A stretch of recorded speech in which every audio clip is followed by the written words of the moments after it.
અમદાવાદમાં આઈપીએલની final match રમવાની છે ત્યારે ક્રિકેટ રસિકોને સ્ટેડિયમ જવા આવવા માટે હાલાકી ન પડે તે માટે એએમસી દ્વારા વધારાની બસો દોડાવવાનો નિર્ણય કરાયો છે.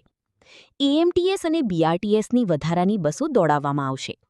નરેન્દ્ર મોદી સ્ટેડિયમના રૂટની એએમટીએસની રેગ્યુલર 80 ઉપરાંત વધારાની 50 બસ દોડાવવામાં આવશે. એટલે કે એએમટીએસની કુલ 130 બસ દોડાવવામાં આવશે. એએમટીએસ ઉપરાંત બીઆરટીએસ બસની સંખ્યા પણ વધારવામાં આવી છે. બીઆરટીએસની રેગ્યુલર 36 બસ ઉપરાંત વધારાની 16 બસ એમ બીઆરટીએસની કુલ 52 બસ નરેન્દ્ર મોદી સ્ટેડિયમ જશે.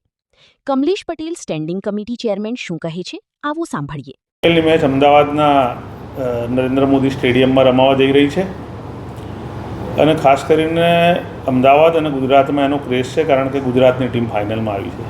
ખૂબ મોટી સંખ્યામાં ક્રિકેટ પ્રેમીઓ ઉમટી પડે અને એને કોઈ તકલીફ ના પડે એના માટે 116 બસ તો એ રૂટ ઉપર ચાલે જ છે.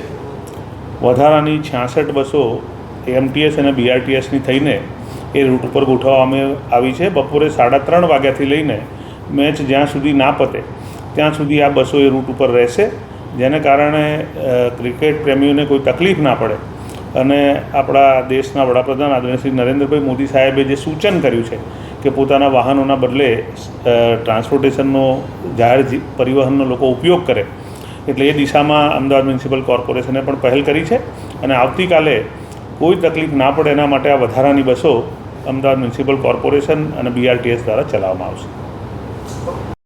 ऐसे ही अन्य खबरों के लिए चैनल को सब्सक्राइब कीजिए. खबरों का नोटिफिकेशन पाने के लिए बेल आइकॉन को जरूर दबाएं.